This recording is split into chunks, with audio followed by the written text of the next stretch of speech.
guys, so my name is Meghna Latra and I am here because आज हम करने वाले हैं एक नया चैप्टर जो बहुत ही ज़्यादा इंटरेस्ट और इस चैप्टर का नाम है नेचुरल रिसोर्सेज जो हमारी 9th में इंक्लूडेड है। गाइस मुझे थोड़ी सी यहाँ पे आपको बात बतानी है कि हमारे जो डाइवर्सिटी वाला चैप्टर था जो हमने करा था डाइवर्सिटी इन लिविंग ऑर्गेनिजम्स, ये वाला चैप्टर जो है सीबीएसई ने हटा दिया है फॉर क्लास 9। तो कोई टेंशन की बात नहीं है, आपके लिए तो अच्छा ही है कि एक चैप्टर जा चुका है। बट गाइस ऐसा ना हो कि वो आप चैप्टर रिवाइज ना करो या पढ़ो ना, क्योंकि अभी 9th में नहीं आया तो for sure 10th 11th 12th में है ही है। 12th में भी था, जब मैं 9th में आपको पढ़ा रही थी मैंने आपको ये भी बोला था कि ये सेम चैप्टर 12th में भी इंक्लूडेड है। तो गाइस इस चीज़ का प्लीज़ ध्यान रखना कि अभी नहीं पढ़ा है तो ऐसा नहीं है कि आप दोबारा नहीं पढ़ोगे। ठीक है गाइस, तो कोई नहीं, आपने जो नोट्स बना के रखे होंगे उस चैप्टर के उसे वहीं रहने देना, आगे वो आपके ज़रूर काम आएंगे। ठीक है गाइस, तो चलते हैं with the introduction of this platform and with the introduction of my self. Track all 9th and 10th CBSE exams with us with the top educators, quality content, and the great learning experience. So, hello, my name is Meghna Latra, and I'm here because I love to teach and guide my students for the best. I have my best lead in biology and a good teaching experience. Crack CBSE Class 10th with India's largest learning platform, Get the Plus subscription, and access unlimited live and recorded courses from India's best educators. Guys यहाँ पे plus में subscription लेने के क्या क्या फ़ायदे हैं मैं आपको डिटेल में यहाँ पे शेयर करने वाली हूँ। Guys you will get the daily live classes here, structured courses, live tests and quizzes and unlimited access। ये डेली लाइव क्लासेस में क्या होता है, आप हमारे एडुकेटर के साथ चैट कर सकते हो, डिस्कशंस में एंगेज हो सकते हो, प्लस अपने डाउट्स भी पुट ऑन कर सकते हो। और अगर कोई आप टीचर आपको ऑब्जेक्टिव क्वेश्चंस दे रहा है तो उसमें आंसर्स एंड पोल्स भी हुआ करेंगे जो बहुत बेनिफिट होता है हर एक बच्चे के लिए। ठीक है, के बाद हमारे पास है यहाँ पे स्ट्रक्चर्ड कोर्सेज में क्या होता है कि हमारे जो कोर्सेज है वो स्ट्रक्चर्ड होते हैं लाइन में विद योर एग्जाम सिलेबस, जिससे आप बेस्ट टू बेस्ट प्रिपेयर कर पाओ। ठीक है guys, live test and quizzes है, इसमें क्या होता है आप अपनी प्रिपरेशन को चेक कर सकते हो या हम भी आप उसको एवेलुएट कर सकते हैं बाय टेकिंग मंथली और वीकली मॉक टेस्ट, जो बहुत बेनिफिट होता है हर एक बच्चे के लिए। और मॉक टेस्ट देना ही बहुत अच्छी बात होती है कि आपको पता चल जाता है आप कितना प्रिपेयर हो उस चैप्टर में से। ठीक है, उसके बाद last but not the least we have also दी अनलिमिटेड एक्सेस। इसमें क्या होता है, जब आप एक बार सब्सक्रिप्शन ले लेते हो आप हमारी लाइव एंड रिकॉर्डेड वीडियोस को बहुत आराम से किसी भी डिवाइस से लॉगिन करके देख सकते हो, प्लस आप हमारी लाइव वीडियोस को रिकॉर्ड भी कर सकते हो। गाइस ये बहुत अच्छा बेनिफिट है यहाँ पे।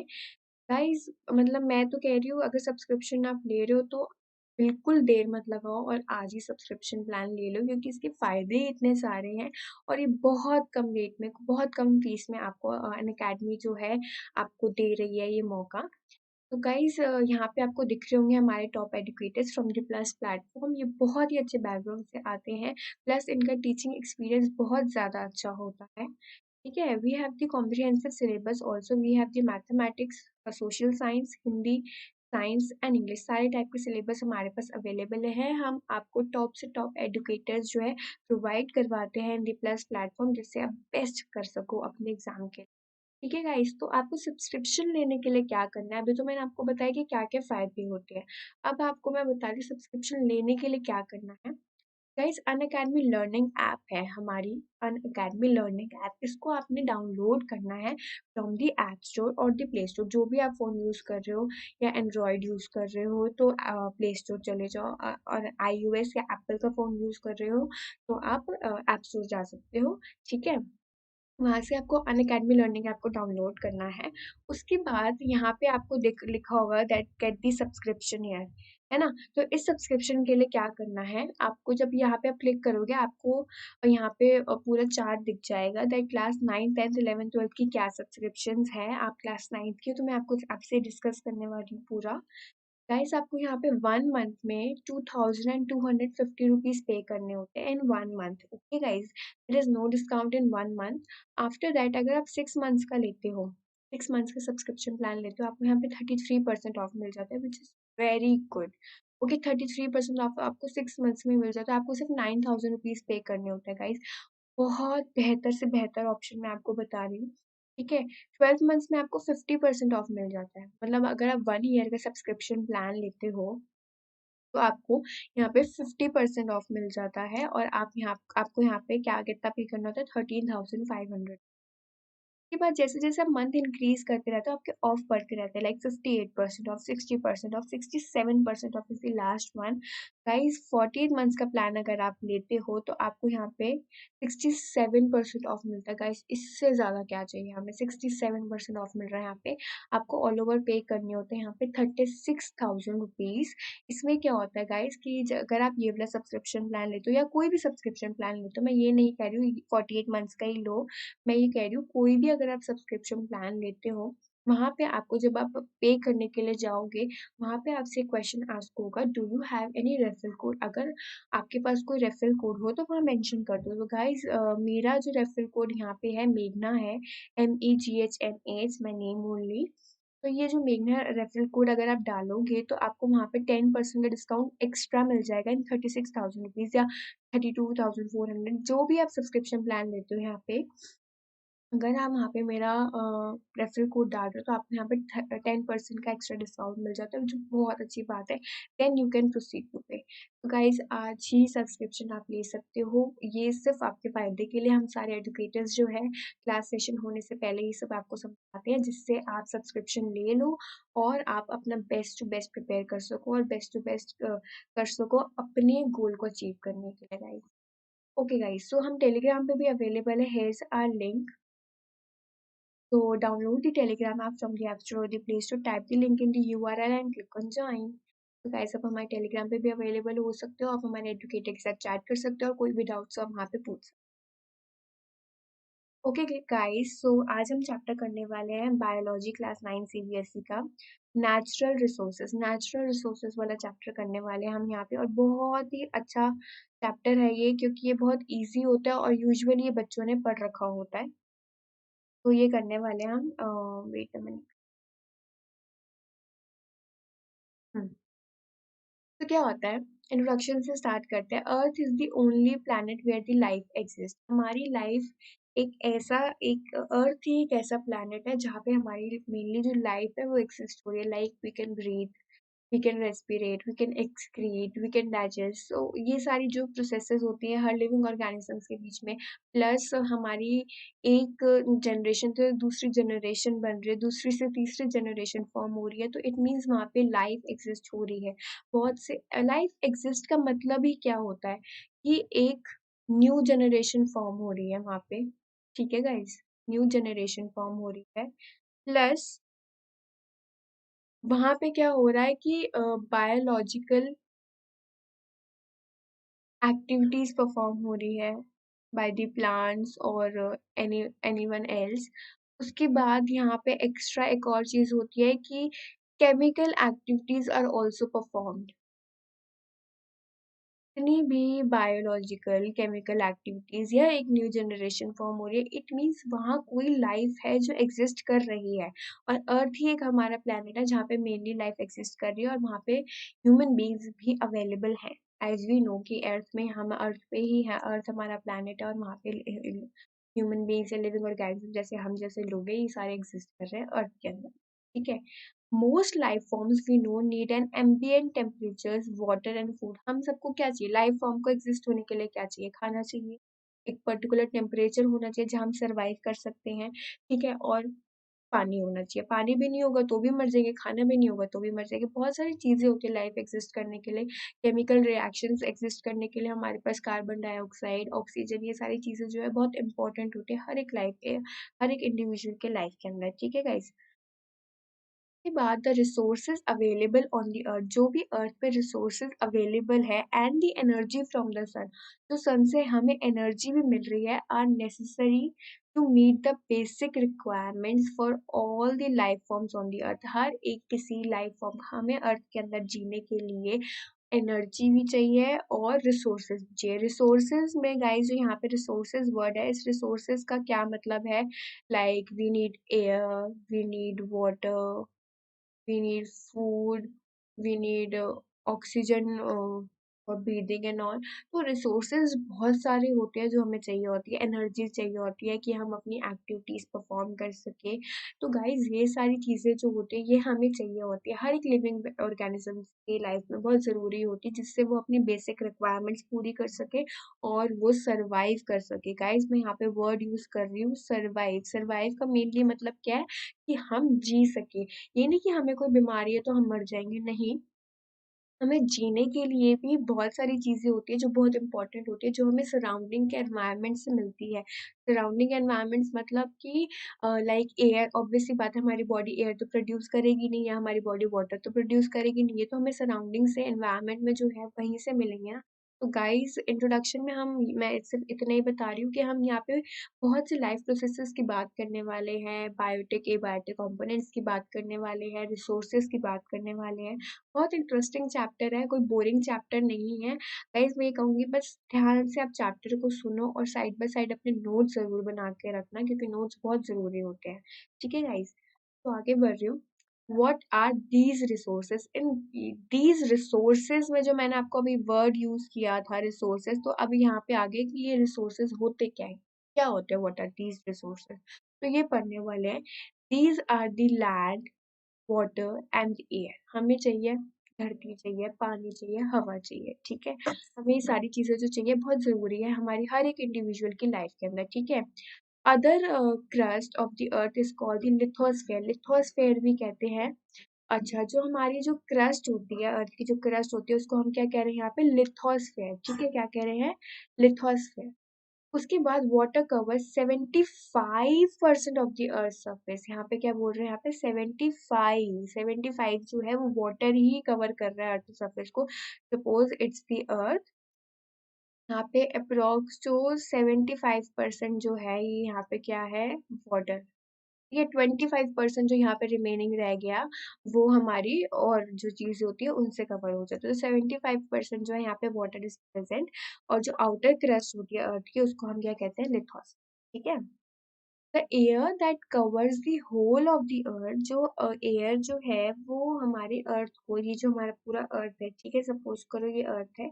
एयर जो है इसने अर्थ को पूरा कवर कर रखा है लाइक अ ब्लैंकेट। आप जब सोते हो रात में ब्लैंकेट होता है तो अपने आप को पूरा कवर कर लेते हो ना। अगर एसी में सो रहे हो तो कि ठंड ना लगे मुझे, तो पूरा कवर कर लेते हो। ऐसे ही अर्थ को पूरा कवर किसने कर रखा है? एयर ने, like a blanket is called the atmosphere.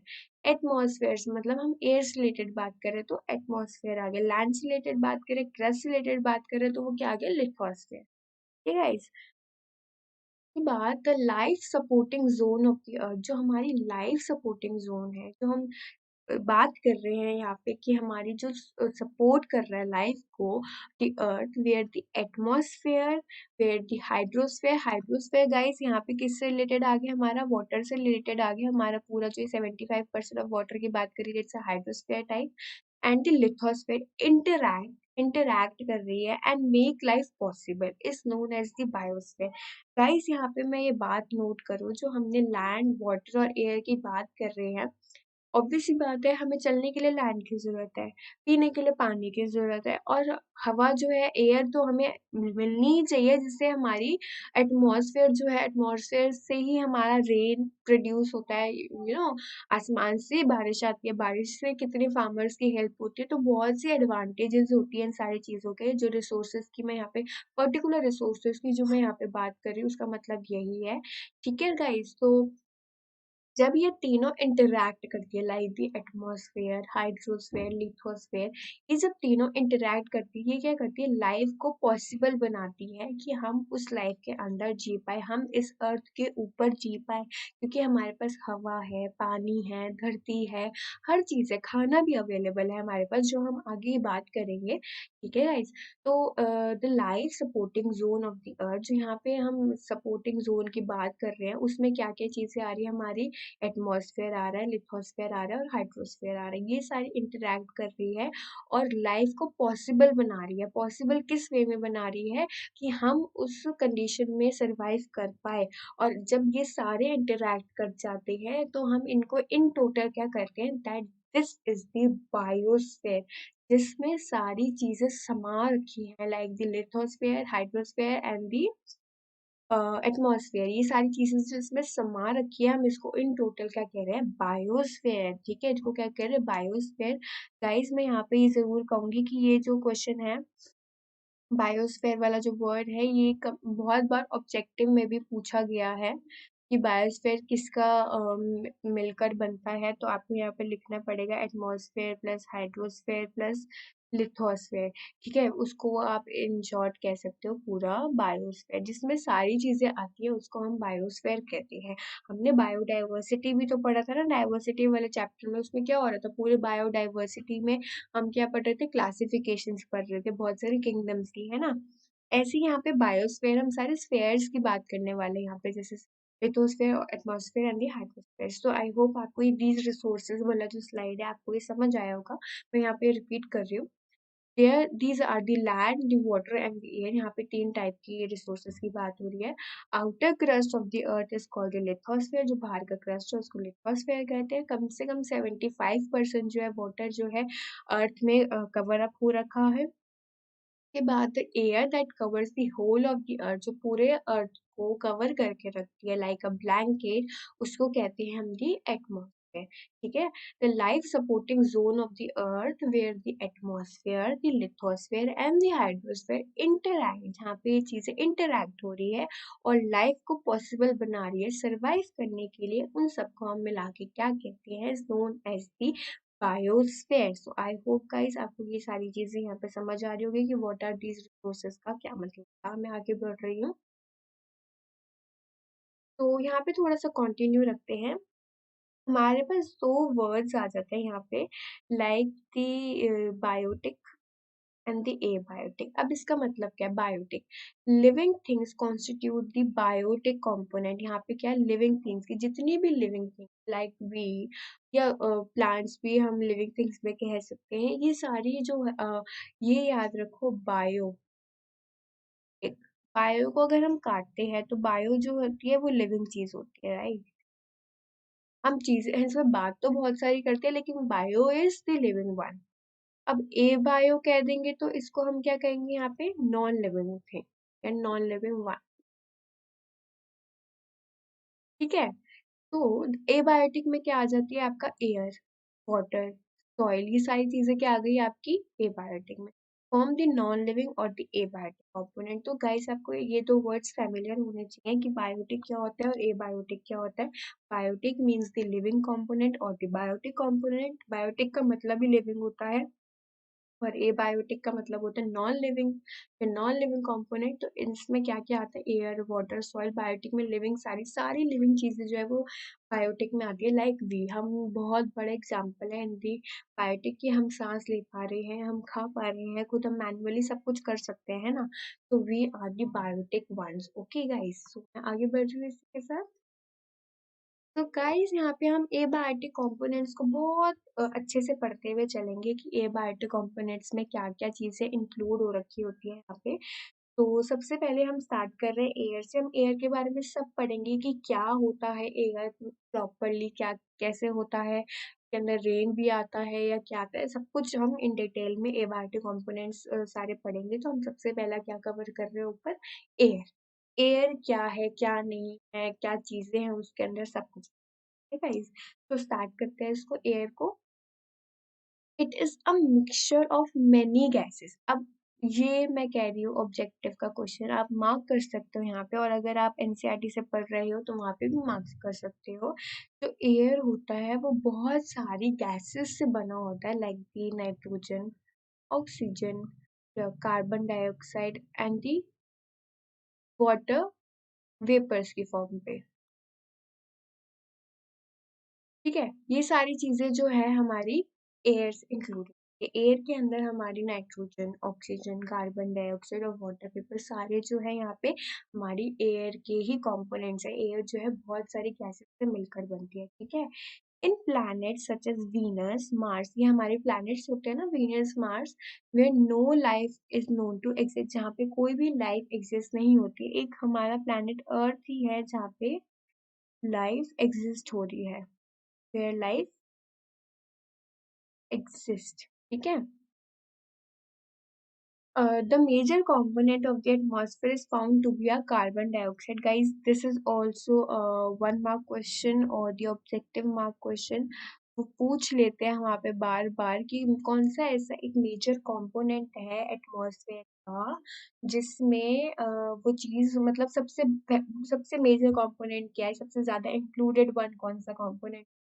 तो वहां आपको लिखना पड़ेगा that this is the carbon dioxide. ये जो यहाँ पे मैंने अभी आपको बताया था N2O2 carbon dioxide, this is the major component. इसकी जो मेजॉरिटी या इसका जो क्या बोलते हैं फायदा जो है वो बहुत ज्यादा है। It's the major component. ये बहुत ज्यादा क्वांटिटी में प्रेजेंट होता है CO2 जो है बहुत ज्यादा। जैसे अभी हम बात कर रहे थे वाटर जो है हमारी अर्थ क्रस्ट के 75% में प्रेजेंट है।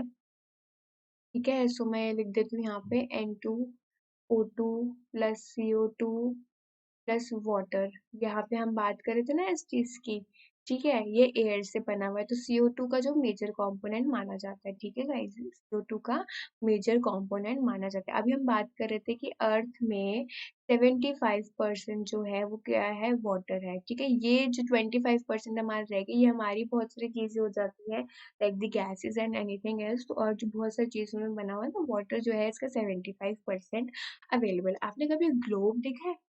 ग्लोब जिस बच्चों ने नहीं देखा है वो देख सकते हैं, या स्कूल में भी केमिस्ट्री लैब्स या हिस्टोरिकल लैब्स या जियोग्राफिकल लैब्स में प्रेजेंट होते हैं ग्लोब्स जो है। आप ग्लोब्स को कभी टर्न करके देखना, जो सारा जो ब्लू पार्ट दिखेगा ना आपको, that blue part is the water.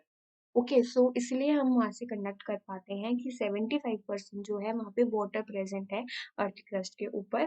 तो पूरा जब घुमाओगे ना उसको, जितना भी ब्लू पार्ट है, जितना भी मतलब लगता है ग्लोब ब्लू ही है पूरा। यूजुअली अगर ग्लोब का कोई कलर पूछेगा आपके मुंह से ब्लू ही निकलेगा क्योंकि ज्यादातर ब्लू ही आपको दिखता है। तो ब्लू जितना भी ब्लू पार्ट है वो सारा जो है आपका पानी है, इट्स दी वाटर। ओके, तो मेजर कंपोनेंट एटमॉस्फेयर के अंदर कौन सा हो गया हमारा, कार्बन डाइऑक्साइड मेजर कंपोनेंट होता है। ओके गाइस, उसके बाद आता है हमारा eukaryotic cells and many other need oxygen. जो हमारी यूकैरियोटिक सेल्स है या प्रोकैरियोटिक सेल्स है, किसी भी टाइप के सेल्स जो है इनको चाहिए होती है ऑक्सीजन। हमें भी चाहिए ऑक्सीजन, ऑब्वियस सी बात है यार, जो लिविंग थिंग्स है उनको ऑक्सीजन तो चाहिए ही है ना। तो eukaryotic cells and the prokaryotic cells and the many other sales, जितने भी ये सेल्स है, they need oxygen to break down glucose molecules and get energy for their activities।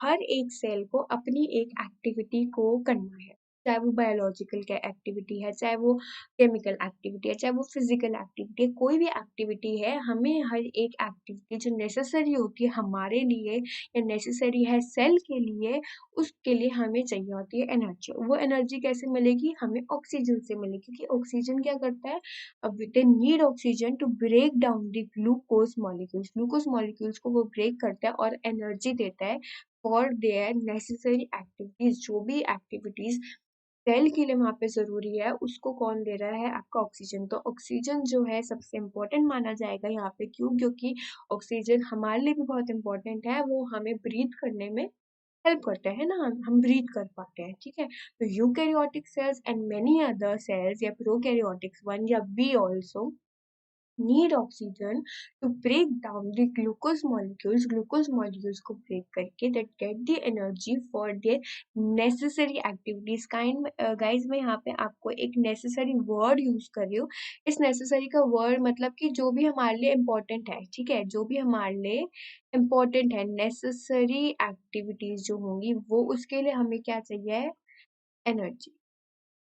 अब एनर्जी किससे मिलेगी, इन the form of the oxygen. Oxygen होगा तो हमारे को एनर्जी ऑब्वियसली बात है मिलेगी। और हमें भी एनर्जी चाहिए है गाइस, क्योंकि हमें भी एक्टिविटीज परफॉर्म करनी है। एक्टिविटीज जैसे कि रेस्पिरेशन हो गया, एक्सक्रीशन हो गया, डाइजेशन हो गया, बहुत सारी जो एक्टिविटीज हमारी बॉडी के अंदर होती है, हमें उसको करने के लिए क्या चाहिए, किसकी जरूरत है, ऑक्सीजन। गाइस, के बाद the percentage of carbon dioxide.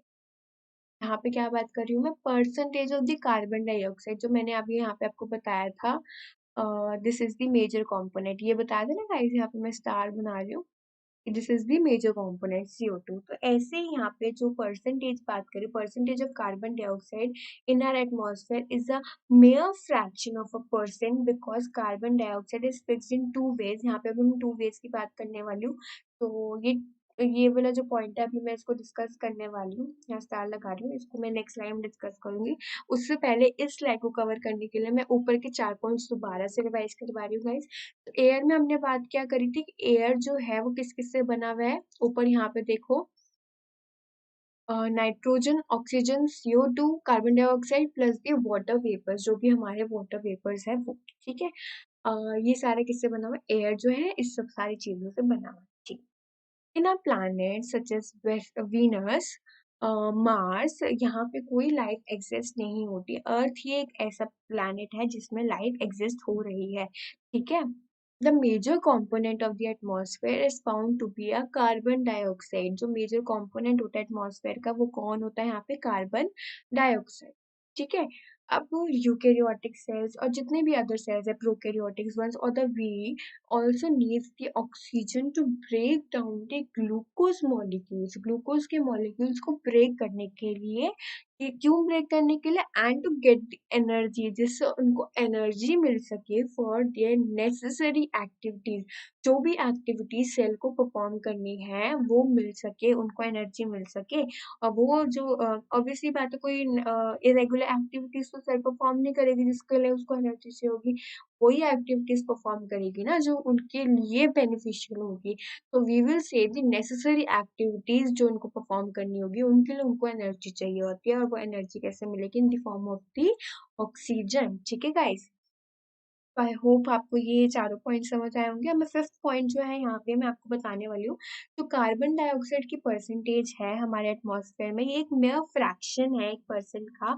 क्यों? क्योंकि कार्बन डाइऑक्साइड जो है दो वेज में तो फिक्स्ड है दो वेज में तो, कि हमें यहाँ से तो मिलेगी मिलेगी। तो वो टू वेज में यहाँ पे डिस्कस करती हूँ।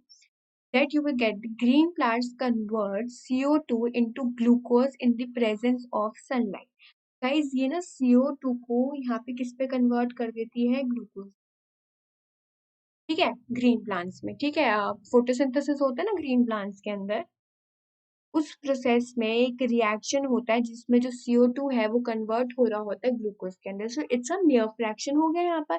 ठीक है, तो टू वेज वहां पे आपसे क्वेश्चन में पूछ सकता है, 2 मार्क्स का क्वेश्चन आ सकता है कि कार्बन डाइऑक्साइड वाला जो टॉपिक है, जो कार्बन डाइऑक्साइड हम यहाँ पे पढ़ रहे हैं, वो किस वे में दो फिक्स्ड वेज क्या है उसके, जिसमें हम कह सकते हैं carbon dioxide is a mayor fraction. ठीक है, दूसरा पॉइंट यहाँ पे ये है कि many marine animals uses carbonates. Marine वाले जो एनिमल्स होते हैं वो कार्बोनेट्स को यूज करते हैं dissolve in sea water to make their shells. वहां पे क्या से वो शेल्स बना सके। ठीक है, शेल्स बना सके। गाइस ये ध्यान से सुनना, जो मेराइन एनिमल्स होते हैं उनको कार्बोनेट्स की बहुत ज्यादा जरूरत होती है, जो डिजोल्व होते हैं सी वाटर के अंदर, जो हमारा समुद्र होता है उसके अंदर, जिससे वो क्या कर सके? To make their shells. ये गाइस बहुत बार क्वेश्चन जो है आया हुआ है ये आपके उसमें CBSE के पेपर में 2 मार्क क्वेश्चन के लिए। तो guys mark it on your NCERT और योर नोट्स। जो भी आप नोट्स मेरे साथ बच्चे बनाते हैं उनके लिए बहुत बेनिफिशियल है यहाँ पे कि आप वहाँ पे साइड बाय साइड नोट करके चलोगे क्या क्या क्वेश्चंस अराइज होते हैं। मैं आपको साइड बाय साइड ये चीज़ें भी बताती रहती हूँ फॉर योर कंफर्टेबिलिटी लेवल, जो आप अच्छे से कंफर्टेबल होकर ये चीज़ें जो है अपने नोट डाउन करके लिख सको और आगे आपको ही ये बेनिफिशियल हो पेपर देने के लिए। सो आई होप गाइस आपको ये चीज समझ आई होगी कि ग्रीन प्लांट्स जो है वो CO2 को कन्वर्ट करते हैं ग्लूकोज के अंदर in the presence of sunlight. अगर आप सिर्फ ये लिखा है कि वो CO2 को ग्लूकोज में कन्वर्ट करता है तो गलत हो जाएगा। ये लिखना जरूर है कि in the presence of sunlight, sunlight की ही प्रेजेंस में चीजें कन्वर्ट होती है। ठीक है, उसके बाद बहुत से मेराइन एनिमल्स होते हैं जिनको कार्बोनेट्स की जरूरत होती है, जो कार्बन कहाँ डिजोल्व हो रखे होते हैं? सी वाटर के अंदर डिजोल्व हो रखे हैं, और वो उनको क्या करना होता है? टू मेक देयर शेल्स, उनको अपने शेल्स बनाने होते हैं, इसलिए उनको कार्बोनेट्स की जरूरत होती है। कोई भी शेल जो होता है, कोई भी स्केलेटन जो होता है वो कार्बोनेट से ही बना होता है। अगर आपको बताओ, calcium carbonate is the proper word we can use कि उससे आपका स्केलेटन, एंडोस्केलेटन या फॉस्फेट जो है, ये सारी चीज़ें किसमें यूज़ होती है, आपकी स्केलेटन्स में यूज़ होती है या शेल्स में आउटर कवरिंग बनाने के लिए, क्योंकि कैल्शियम कार्बोनेट जो चीज़ है वो बहुत थिक होता है, बहुत हार्ड होता है। जब बाहर से आप आपने शेल टच किया, शेल जो होता है बाहर से बहुत थिक होता है, ठीक है? बहुत ज़्यादा हार्ड होता है और वो बहुत थिक कवरिंग का होता है, तो आप उसको ईज़िली ब्रेक नहीं कर सकते हो, ठीक है? आप हमारी हड्डी को ईज़िली ब्रेक नहीं कर सकते जब तक पूरा ज़ोर ना लगा दो हड्डी को तोड़ने के लिए। तो वो हड्डी किससे बनी है, हमारी बोन किससे बनी है? कैल्श made up of calcium carbonate. तो कार्बोनेट जो होते हैं वो बहुत ज़रूरी होती है to make for the endoskeletons और द स्केलेटन्स और टू मेक द शेल्स। तो आई होप गाइस आपको यहाँ पे ये चीज़ें समझ आ रही होंगी। बहुत प्यार से हम ये चैप्टर करते हुए चल रहे हैं और आगे भी ऐसे ही चलते रहेंगे, जिससे आपकी कंफर्टेबिलिटी लेवल बढ़ती रहे और आप मेरे से फ़ैमिलियर होते जाओ। आप मेरी टीचिंग स्टाइल को समझते जाओ कि मैं कैसे आपको पढ़ाना चाहती हूँ। ठीक है गाइस? तो आगे बढ़ रही हूँ मैं इसी के साथ। Role of the atmosphere. अब एटमॉस्फेयर का क्या रोल है हमारी अर्थ के ऊपर? क्यों एटमॉस्फेयर प्रेजेंट है? क्यों हमें एयर चाहिए? तो गाइस, हमें यूजुअली सब पता है कि यार हम ऑब्वियस सी बात है, हम जी रहे हैं इस अर्थ के ऊपर, इस प्लेनेट के ऊपर हम जी रहे हैं, तो हमें ऑलमोस्ट सारी चीजें से जिससे हम फेमिलियर है। लेकिन गाइस, एक बात यहाँ पे आ जाती है कि जब हम ये चैप्टर पढ़ रहे हैं, हमें कुछ नहीं पता हम क्या कर रहे हैं, क्या नहीं कर रहे हैं। ठीक है? तो जब हम ये चैप्टर पढ़ रहे हैं, हमें सारी चीज़ें हमें फ़ैमिलियर होनी चाहिए कि क्या चीज़ें इम्पोर्टेंट है, क्या चीज़ें नहीं इम्पोर्टेंट है। ठीक है? तो इसलिए हम बिल्कुल निल होके ये चैप्टर्स पढ़ते हैं कोई भी, जिससे हमें सारी नॉलेज जो है ग्रैस्प हो और हमारे यहाँ पे दिमाग में बैठ जाए कि ये चीज़ें भी होती हैं हमारे प्लैनेट के ऊपर। तो गाइज़, यहाँ पे एक अब टॉपिक आया है, रोल ऑफ एटमॉस्फेयर। क्या एटमॉस्फेयर का रोल है? हम बिल्कुल निल होके पढ़ेंगे तभी हमें समझ आएगा, क्योंकि अगर हम ये कहेंगे यार हमें तो पता है, तो हमें वो चीज़ें समझ नहीं आने वाली है, जो भी हम एक्स्ट्रा चीज़ पढ़ने वाले हैं। ठीक है गाइज़? तो air is the bad conductor of electricity. ये आपको पता ही होगा, आपने फिज़िक्स में ज़रूर पढ़ा होगा इस चीज़ को। ठीक है, यहाँ पे फिज़िक्स की बात कर लेते हैं कि एयर जो है वो बहुत बैड कंडक्टर है इलेक्ट्रिसिटी का। कंडक्शन के लिए इलेक्ट्रिसिटी की कंडक्शन के लिए एयर जो है बहुत बैड माना जाता है। गाइस, ये 1 मार्क्स का क्वेश्चन जो होता है, जैसे आपको मैं याद दिलाऊँ, जब आपका फाइनल का पेपर होता है, आपके शुरू के जो क्वेश्चंस होते हैं वो 1 मार्क्स के क्वेश्चंस होते हैं। उसके बाद 2, 3 एंड 5 ऐसे ही आई थिंक चलता है सबका।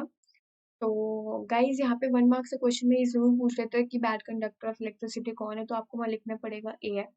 ठीक है? उसके बाद the atmosphere prevents the sudden increase in temperature. Atmosphere जो है, प्रिवेंट मतलब कि अगेंस्ट कर दे, रोक देती है, प्रिवेंट कर देती है, उस चीज़ को रोक देती है। ठीक है?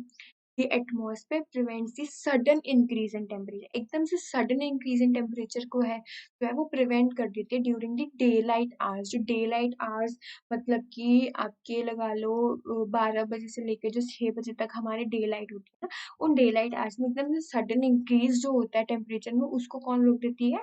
एटमॉस्फेयर जो उस चीज़ को प्रिवेंट कर देती है। ठीक है? And during the night slow down the escape of heat into the outer space. Guys, सबके फ़ोन में टेम्परेचर वाला जो एक ऐप होता है, ऐप तो मैं नहीं कहूँगी, इट्स बाय डिफ़ॉल्ट हम सबके फ़ोन में प्रेज़ेंट होता है। अब मुझे एंड्रॉयड का आइडिया नहीं है, मैं एप्पल यूज़ करती हूँ। एप्पल में वेदर रिपोर्ट जो है बहुत ईज़िली हमको मिल जाती है, क्योंकि वो बाय डिफ़ॉल्ट जो है हमारे फ़ोन में होता है। और नहीं भी होता गाइज़, तो आप अपने गूगल पे चेक कर सकते हो कि आपके एरिया का क्या टेम्परेचर है। और टेम्परेचर चेक करना हमेशा मतलब एक ज़रूरी टास्क ही होता है कि हमें पता होना चाहिए कि आज की वेदर फोरकास्ट क्या है, आज का कैसा टेम्परेचर रहने वाला है, ह्यूमिड कितना है, कितना ह्यूमिडिटी प्रेज़ेंट है, कितनी एटमॉस्फेयर में विंड प्रेज़ेंट है, बारिश होगी या नहीं होगी। ये फोरकास्ट रिपोर्ट्स जो है हमें पता होनी चाहिए। सुबह उठ के सबसे पहले यही देखना चाहिए कि आज का टेम्परेचर कैसा रहेगा, आज का दिन कैसा रहेगा। ठीक है गाइस? तो जब भी आप उसको देखते होगे या कोई भी जिसने ऐप से खोल के देखा होगा, तो गाइस वहाँ ना लिखा होता है, सपोज़ फॉर एन एग्ज़ाम्पल, सुबह उठे हो, आपका टेम्परेचर, धूप है बाहर, तो 32 डिग्री सेल्सियस वहाँ पे आपको दिखा रहा है, ठीक है? 32 डिग्री सेल्सियस वहाँ पे आपको दिखा रहा है। जब गाइस आप आगे बढ़ते हो, जब रात हो जाती है या दिन हो जाता है, जब धूप चली जाती है, तो आपका जब धूप चली जाती है तो आपका सपोज़ 28 पे आ गया आपका 28 पे आ गया, ठीक है। उसके बाद जब रात हो जाती है, थोड़ी रात में ठंड सी हो जाती है, तो 20 में आ गया आपका 20 डिग्री सेल्सियस में। रात में थोड़ी ठंड भी हो जाती है ना गाइस। तो गाइस आपने एक बात नोटिस करी, 32 से 28, 28 से 20, तो क्या 32 से एकदम 20 हो जाता है? कभी आपने ये चीज नोटिस करी एकदम से सडन इंक्रीज हो जाता है क्या टेम्परेचर के अंदर? No.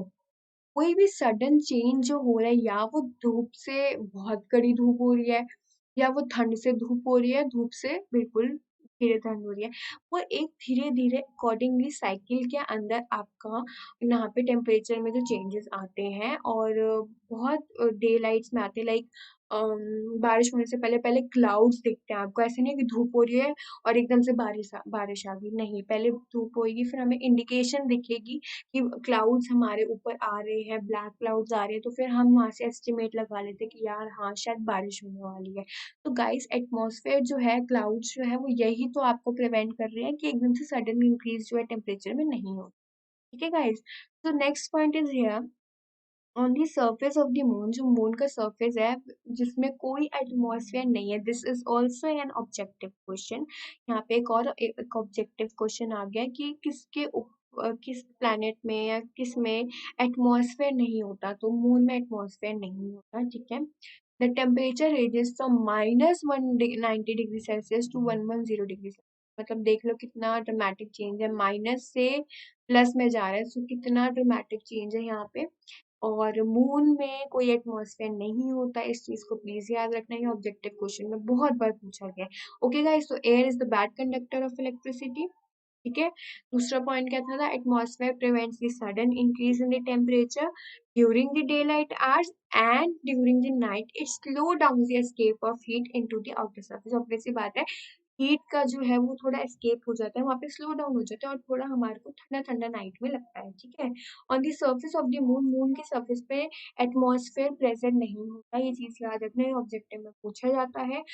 Surface of the moon पे कोई एटमॉस्फेयर प्रेजेंट नहीं होता, और वहाँ का टेम्परेचर रेंज क्या होता है, -190 degree Celsius to 110 degree Celsius.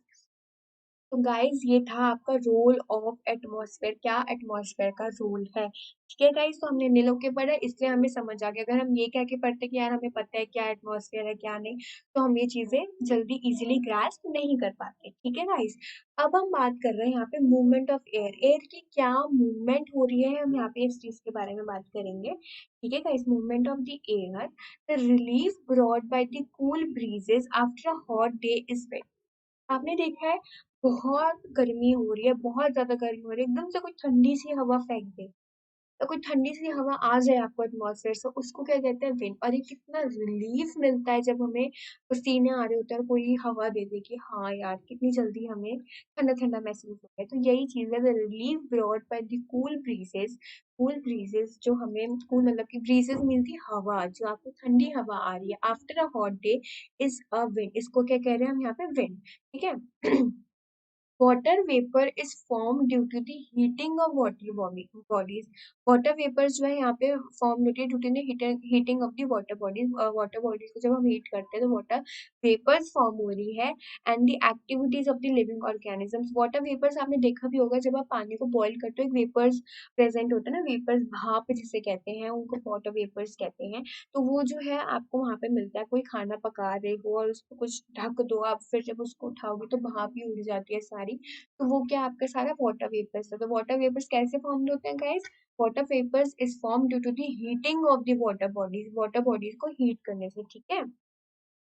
The situation in coastal region during the day, जो सिचुएशन है कोस्टल रीजन्स की बात कर रही हूँ मैं यहाँ पे, वहाँ पे जो सिचुएशन होती है डे के टाइम पे, the air above the land gets heated faster and starts rising. यहाँ पे क्या हो रहा है गाइस कि कोस्टल रीजन्स में, कोस्टल रीजन्स की बात कर रही हूँ मैं यहाँ पे, मैंने कंडीशन मेंशन कर दी है कोस्टल रीजन्स, ठीक है। कोस्टल रीजन्स की बात कर रही हूँ, यहाँ पे क्या सिचुएशन होती है डे के टाइम पे, जो एयर होते हैं वो लैंड के अबव होती है, ठीक है। लैंड के अबव एयर आ जाती है, मतलब कि लिथोस्फेयर से देन भी एटमॉस्फेयर आ जाता है। Air above the land gets heated faster, air जो है वो ज्यादा जल्दी हवा गर्म फेंकती है, फास्टर एंड स्टार्ट राइजिंग। वहां पे कहते हैं ना धरती गर्म है, गर्म पैर मतलब बिना चप्पल के अगर चलते हो तो यार नहीं, जमीन बहुत गर्म है, अगर आप बाहर निकलते हो तो आप फटाफट चप्पल पहन लेते हो। तो कोस्टल रीजन्स में क्या होता है कि एयर पहले आपको गर्म पड़ती है, फिर जाके आपकी लैंड जो है वो गर्म होती है, ठीक है। तो यहाँ पे थोड़ा सा एक स्लाइड चेंज होता है कोस्टल रीजन्स के, अब इट्स एन एक्सेप्शनल केस और ये आ भी सकता है। The situation in the coastal regions during the day, the air is above the land, gets heated faster and starts rising. ठीक है, as the air arises, जब air arise हो रही है, a region of low pressure is created. यहाँ पे अब आपका इसका आंसर आ गया कि क्यों ऐसा होता है, why, यहाँ पे अब आपका आंसर आ गया। A region of low pressure is created, यहाँ पे low pressure create होता है, and the air above the sea moves into this area of low pressure। जो एयर होती है सी के ऊपर वो किस में जाती है, लो प्रेशर की एरिया में मूव कर रही होती है। तो movement of air from one region to another creates the wind. अब जो एयर इधर से उधर जा रही है वो क्या आ रही है, आपको किसके फॉर्म में आ रही है, विंड की फॉर्म में, है ना। तो वो जो गर्म हवा भी होती है हम उसको लू कहते हैं, मेनली हम उसको क्या कहते हैं, लू। कि गर्म हवा आ रही है यार, नहीं लू आ रही है, प्लीज चलो यहाँ से। गर्म हवा किसी को भी नहीं पसंद क्योंकि वो बिल्कुल मुंह पे लगती है और वो इतनी गंदी होती है और उससे हम यूजुअली बीमार भी हो जाते हैं। कहते हैं ना लू लग गई थी यार, नहीं बहुत बीमार हो गए। तो जो मूवमेंट हो रही है एक एयर की, जो मूवमेंट हो रही है from the one region to the another region, को क्या कहते हैं, हम वहाँ पे विंड कहते हैं, ठीक है। During the day, during the day the direction of the wind would be from the sea to the land. अब ये डायरेक्शन जो है, ये जो डायरेक्शन यहाँ पे बताई है, ये बहुत बार सीबीएसई में पूछी गई है फॉर 1 मार्क्स। कि डायरेक्शन वो विंड की क्या होती है, और हमें पता भी होनी चाहिए कि सी से लैंड की तरफ जो होती है वो डायरेक्शन होती है मेनली किसकी, विंड की, इन दी डे लाइट। नाइट की बात नहीं कर रही हूँ मैं, सिर्फ डे की बात कर रही हूँ यहाँ पे, ठीक है। So movement of the air में क्या हमने बात करी, जो कूल ब्रीजेस आते हैं हमारे पास as in the form of wind कहते हैं उससे, ठीक है। और हमें बहुत रिलीफ मिलता है अगर कोई गरम गरम एटमॉस्फेयर में हमें कोई ठंडी हवा दी जाए, ठीक है। उसके बाद water vapour is form due to the heating of the water bodies की हीटिंग से वाटर वेपर प्रेजेंट होती है and the activities of the living. उसके बाद the situations in coastal region में क्या होती है, जो एयर जो होती है वो अबव द लैंड या सी के ऊपर प्रेजेंट होती है, gets heated faster and arises, ठीक है। वो बहुत जल्दी गर्म हो जाती है और फिर बाद में अराइज होती है। जो एयर अराइज होती है वो किसकी वजह से होती है, a reason of low pressure is created. जब वो एयर अराइज हो रही होती है एक रीजन वहाँ पे फाउंड हो जाता है, फॉर्म हो जाता है जिसमें लो प्रेशर की जरूरत होती है, जिसमें लो प्रेशर इज क्रिएटेड। फिर क्या होती है, जो एयर जो होती है सी के अबव वाली वो वहां तक जाती है, लो प्रेशर एरिया पे, लो प्रेशर जो एरिया वहां पे चल रहा होता है वहां तक जाती है। और जो मूवमेंट हो रही है इस एयर की from the one region to the another region, ये क्या कर रहे हैं, एक विंड को क्रिएट कर रहा है, विंड मीन्स की हवा। Right. During the day direction क्या होती है विंड की, from the sea to the land, sea से लैंड तक। तो गाइस ये चीज याद रखना है यहाँ पे जो मैं बता रही हूँ, सी से लैंड तक की डायरेक्शन होती है, ठीक है, सी से लैंड तक। तो कंटिन्यू करते हैं इसी को ही। नाइट में क्या होती है, both land and the sea starts to cool. Obvious सी बात है, आपने कभी देखा है कि रात में बिना चप्पल के भी चलो आपके पैर तपे होते हैं, नहीं। क्यों, क्योंकि वहां का एटमॉस्फेयर चेंज हो जाता है, ठीक है। तो नाइट में बोथ लैंड और सी स्टार्ट्स टू कूल। इनफैक्ट आप बीचेस पे अगर जाओगे, कोई भी बीच पे गया होगा, मुंबई में जो बीचेस है या गोवा में जो बीचेस है, कोई भी अगर गया होगा तो उसने ये चीज जरूर देखी होगी, नाइट में जो लैंड और सी जो होता है, आप सी में बीचेस में जाओगे या ओशंस में, ओशंस तो नहीं, अ, हम यहाँ पे बीच ही कहेंगे, वहां पे जाओगे तो गाइस वहां पे क्या होता है कि अगर आप बहुत गर्मी है दिन में, अगर आप वहां पे अच्छे से मजे ले रहे हो, नहा रहे हो पानी के अंदर, तो गाइस आपको पानी फिर भी थोड़ा गर्म लगेगा, ठंडा होता है एग्री, पर इतना नहीं जितना रात में ठंडा होता है। रात में अगर कोई बीच पे नहाया है तो मैं कह रही हूँ उसका सबसे बेस्ट एक्सपीरियंस रहा होगा, क्योंकि बहुत ठंडा पानी होता है वहां पे, ठीक है। Since the water cools down slower then the land, water जो है वो बहुत धीरे धीरे जो है कूल डाउन होती है as compare to the land, जल्दी कूल हो जाती है। All the movement of the air resulting in diverse atmospheric phenomena, ये जो डाइवर्स एटमॉस्फेरिक फिनोमिना यहाँ पे हो रहा है, are caused by the uneven heating of the atmosphere in different regions of the earth. वो किसकी वजह से हो रहा है, यहाँ पे रीजन क्या है इसका, कि वहां पे अनइवन हीटिंग हो रही है एटमॉस्फेयर की अलग अलग डिफरेंट रीजन में अर्थ के, ठीक है, जो जितनी भी मूवमेंट हो रही है एयर की वो किस में रिजल्ट कर रही है, एक डाइवर्स एटमॉस्फेरिक फिनोमेना के अंदर रिजल्ट कर रही है, जो किससे कॉज हो रहा है, क्या उसका कॉजिंग एजेंट है, कि वो अनइवन हीटिंग की वजह से हो रही है एटमॉस्फेयर में जितनी जितनी डिफरेंट डिफरेंट रीजन है अर्थ के अंदर। गाइस आई होप आपको ये मूवमेंट ऑफ एयर समझ आई होगी कि मूवमेंट ऑफ एयर में हमने क्या बात करी थी, विंड की बात करी, लो प्रेशर कैसे क्रिएट हो जाता है, क्या डायरेक्शन होती है डे में और नाइट में, क्या फर्क होता है एयर का, विंड का, और उसके बाद हमने बात करी कि इसका मेन रीजन क्या होता है एटमॉस्फेरिक फिनोमेना बनने का, that we will get the uneven heating of the atmosphere, एक अलग अलग डिफरेंट डिफरेंट रीजन्स में आता है। गाइस तो आगे बढ़ते हैं, यहाँ पे बात करेंगे हम एयर पोल्यूशन की। एयर पोल्यूशन की बात करने वाले हैं, एयर पोल्यूशन क्या होता है क्या नहीं होता है, ठीक है। The fossil fuels like the coal and the petroleum contain small amounts of nitrogen and the sulphur, nitrogen और द सल्फर की फॉर्म में fossil fuels like the coal and petroleum में प्रेजेंट होता है। कोल और पेट्रोलियम जो है यहाँ पे हमारे फॉसिल फ्यूल्स होते हैं, इनको क्या कहते हैं हम, फॉसिल फ्यूल्स कहते हैं, ठीक है। आई होप आपको फॉसिल फ्यूल्स का मतलब पता हो, क्योंकि अभी मैं फॉसिल फ्यूल्स पूरा बताने लग जाऊंगी तो बहुत ज़्यादा टाइम लग जाएगा। हमने बहुत बचपन में, बचपन तो नहीं ज़्यादा हो गया, 7th 6th 7th में भी पढ़ते आ रहे हैं फॉसिल फ्यूल्स क्या होते हैं, ठीक है। तो फॉसिल फ्यूल्स कोल से पेट्रोलियम होते हैं जिसके अंदर स्मॉल अमाउंट्स ऑफ नाइट्रोजन और सल्फर प्रेजेंट होता है, ठीक है। Not only in the inhalation of this gases dangerous, ये नहीं कि सिर्फ इनको इनहेल करना ही डेंजरस है, but also they also dissolve in rain to give the acid rain, अगर ये एसिड मतलब रेन में भी डिसॉल्व हो जाते हैं तो ये हमें एसिड रेन दे देते हैं, जिससे हमारे जो टाइल्स हैं वो पीली पड़ जाती है, ताजमहल जो है वो पीला पड़ गया, एसिड रेन का सबसे बढ़िया एग्जाम्पल ताजमहल होता है, और हमने बहुत पहले ही पढ़ भी रखा है, ठीक है। तो गाइज मेरे को आई होप मेरे को ये बताने की जरूरत नहीं है यहाँ पे, ठीक है गाइज। के बाद the combustion of fossil fuels also increases the amount of suspended particles in the air। तो combustion हो रहा है यहाँ पे fossil fuels का, ये क्या increase कर रहा है, suspended particles जो है increase कर रहा है। ये suspended particles क्या होते हैं, these suspended particles could be unburned carbon particles, जो भी हमारे कार्बन जो अनबर्न रह जाते हैं, और दी सब्सटेंसेस उसको क्या कहते हैं हम, दी हाइड्रोकार्बन्स कहते हैं। 1 मार्क्स का क्वेश्चन आ सकता है, what do you mean by the hydrocarbons, तो आपको वहाँ पे ये लिखना पड़ेगा that the substandard particles would be unburned carbon particles, और the substances इसको क्या कहते हैं हम, the hydrocarbons कहते हैं, ठीक है। Smog is the indication of pollution, जो भी हमें एयर पॉल्यूशन जो होती है, स्मॉग क्या होता है मेनली, स्मॉग मैं आपको बताती हूँ, जो हमारा फॉग होता है, जो हमारे ठंड से क्रिएट धुंध धुंध जो हो जाती है, प्लस और जो स्मोक, स्मोक, ठीक है गाइस। तो क्या होता है मैं आपको बताऊं, स्मोक जो चिमनीज जलती हैं, या बहुत सी प्रॉब्लम होती है, लाइक बहुत बड़े बड़े बड़े वो चीजें होती हैं, इन्वेटर्स प्रेजेंट होती हैं हमारी बहुत सारे डिफरेंट डिफरेंट रीजन्स में अर्थ के, उसमें क्या होता है, स्मोक बहुत ह्यूज क्वांटिटी में निकलता है, जिससे हमें पॉल्यूशन हो जाता है। तो गाइस ये देखो, ये SM और OG, SM प्लस OG को मिलाएंगे तो ये स्मॉग बन जाएगा। Smog is the indication of the pollution, ये पॉल्यूशन का इंडिकेशन है कि अगर स्मॉग प्रेजेंट है तो ऑब्वियस सी बात है वो एरिया जो है पॉल्यूटेड है, ठीक है।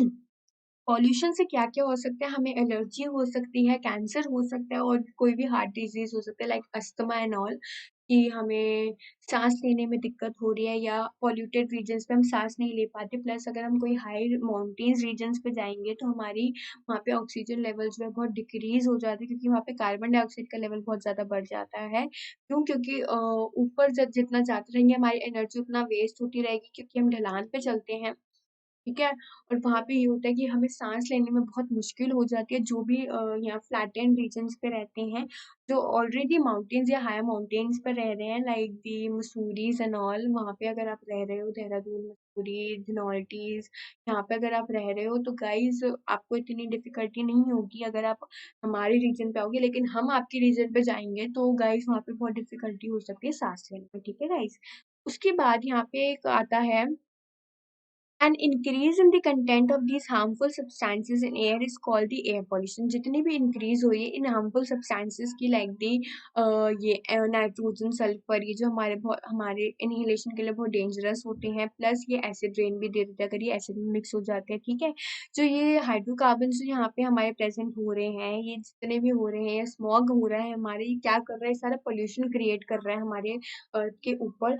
और इस पॉल्यूशन से हमें बहुत सारी टाइप की डिजीज हो सकती है, like the allergy, cancer, heart disease like asthma and all, बहुत सारी चीजें हो सकती है, जिसमें हमें लंग कैंसर भी हो सकता है, ठीक है। उसके बाद जो इंक्रीज हो रहा है इन content of these harmful substance, जितने भी हार्मफुल सब्सटेंसेस में ये इंक्रीज हो रहा है, ये क्या हो रहा है in air is called as the air pollution. इसको क्या कह रहे हैं हम यहाँ पे, एयर पॉल्यूशन। इसको क्या कह रहे हैं हम भी, एयर पॉल्यूशन। उसके बाद यहाँ पे कंटिन्यू करते हैं।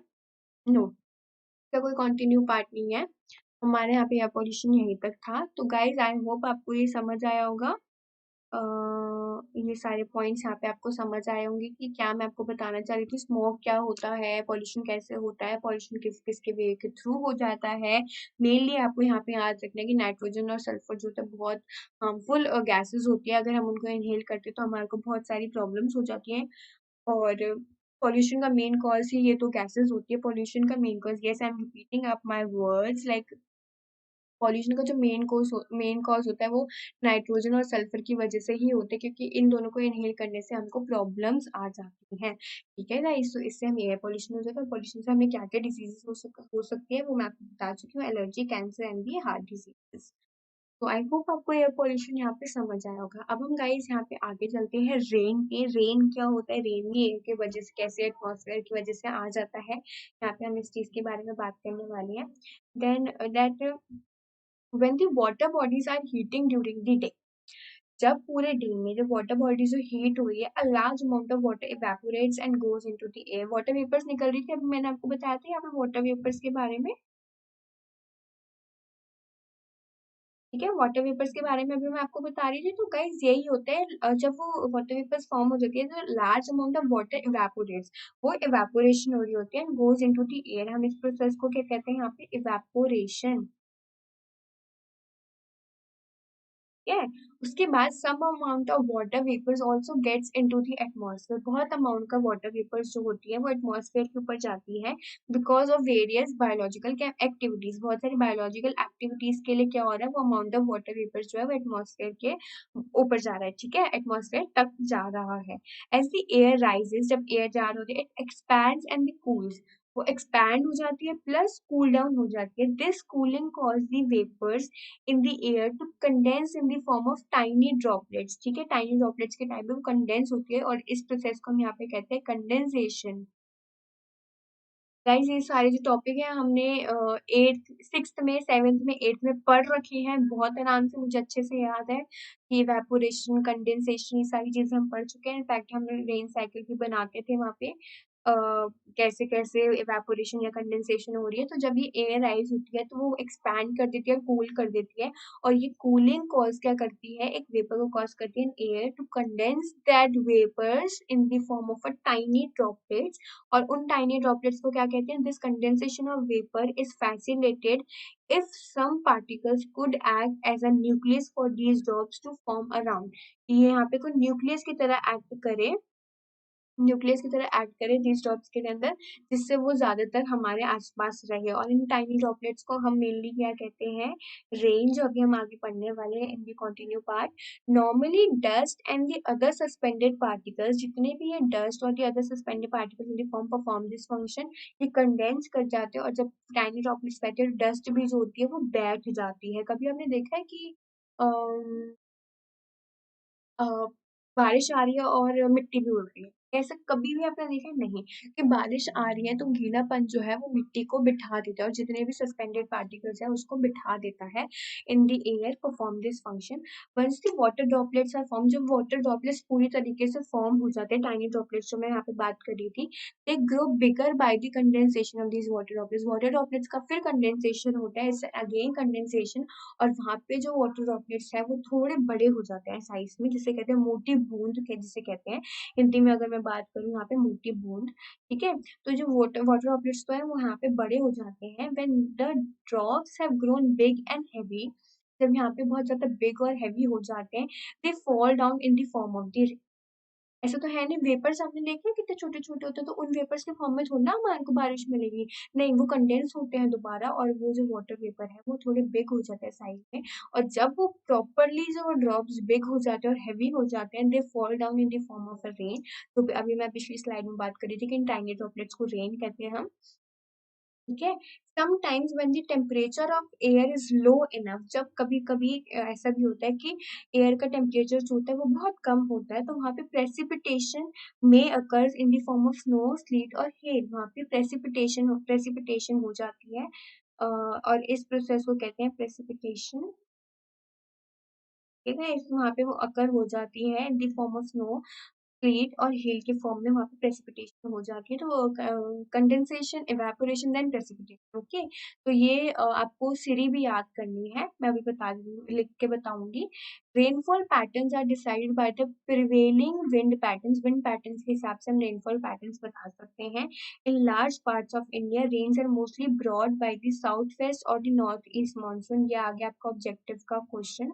और जो मैं यहाँ पे बात कर रही थी कि rainfall patterns are decided by the prevailing wind pattern, इसका मतलब ये है कि गाइस जिस डायरेक्शन में विंड जा रही होगी उसी डायरेक्शन में आपकी रेन जाएगी। ऐसा नहीं होता विंड ऐसे जा रही है और रेन उसको कॉन्ट्रैक्ट कर रही है, नहीं, ऐसा नहीं होता। जिस डायरेक्शन में हमारी विंड होती है उसी डायरेक्शन में हमारे को वहाँ पे रेन मिलती है। ठीक है, और रेन मोस्टली किस किस रीजन से हमारे को मिलती है? साउथ वेस्ट और द नॉर्थ ईस्ट मानसून की वजह से ही रेन्स हमारी आती हैं। ठीक है, तो गाइज आई होप आपको यहाँ पे समझ आ रहा होगा। और इसका सीरी यहाँ पे जो ये याद रखना है, that we will get first the evaporation हो रही थी हमारी यहाँ पे, देन 2 बार हमारी यहाँ पे कंडेंसेशन हुई है। उसके बाद हमारा यहाँ पे क्या हो रहा है? प्रेसिपिटेशन। तो आई होप आपको गाइस यहाँ पे समझ आ रहा होगा रेन का मैंने आपको क्या लॉजिक बताया, वो कैसे नॉर्मली टाइनी वाटर वेपर्स कैसे ऊपर जाते हैं, फिर इवेपोरेट होते हैं, फिर कंडेंस होते हैं। इनफैक्ट 2 बार कंडेंस हो रहे हैं जिससे वो हैवी और बिग ना हो जाए। जब तक वो हैवी और बिग नहीं होती वो नीचे नहीं आती है रेन। जब वो हैवी और बिग हो जाती है वो टाइनी ड्रॉपलेट्स गिरती हैं आसमान से, और वो क्या कहते हैं। और कभी-कभी जब एटमॉस्फेयर में जो टेम्परेचर होता है वो कम होता है तो प्रेसिपिटेशन हो जाती है in the form of a snow, snow के फॉर्म में वो प्रेसिपिटेशन आती है। और रेनफॉल पैटर्न्स जो है डिसाइड कैसे करती है? डिसाइड करती है विंड पैटर्न्स के हिसाब से, जिस डायरेक्शन की विंड जा रही होगी उसी डायरेक्शन में हमारी रेन प्रोड्यूस होगी। ठीक है, लार्ज पार्ट्स ऑफ इंडिया में रेन जो है वो मेनली कौन लेकर आता है? साउथ वेस्ट और नॉर्थ ईस्ट के जो मानसून होते हैं उसकी वजह से हमारे को यहाँ पे रेन प्रोड्यूस होता है। तो गाइस आज के लिए इतना ही था। आज टॉपिक खत्म तो नहीं हुआ है, चैप्टर खत्म नहीं हुआ है, बट हमने आज बहुत कुछ इंटरेस्टिंग चीजें पढ़ी थी। हमने air, rain, water droplets and all. उसके पहले हमने अर्थ के बारे में, लिथोस्फेयर, हाइड्रोस्फेयर और एटमॉस्फेयर, ये सारी चीजें पढ़ी थी। मेथड्स टू कहाँ कहाँ से ये दीज रिसोर्सेज आ जाती हैं। Resources means the land, air, ये सारी चीजें थी, ये हम पढ़ रहे थे। तो हमने बहुत सारी चीजें इंटरेस्टिंग पढ़ी है गाइस। सो आज के लिए पार्ट 1 के लिए of this chapter is enough. So guys, let's crack CBSE 9th and 10th. Okay, guys, hit the bell icon for the notification. Subscribe this channels and thank you guys for watching up my video. Guys, here is my promo code Meghna MEGHNA. ये promo code subscription के लिए आप यहाँ पे use कर सकते हो. Join our Telegram group for the latest updates on our upcoming videos. Guys, thank you guys for watching up my video. I hope आपको जो भी मैंने आज समझाया है ये यहाँ पे समझ आया होगा। Thank you guys and let's crack it.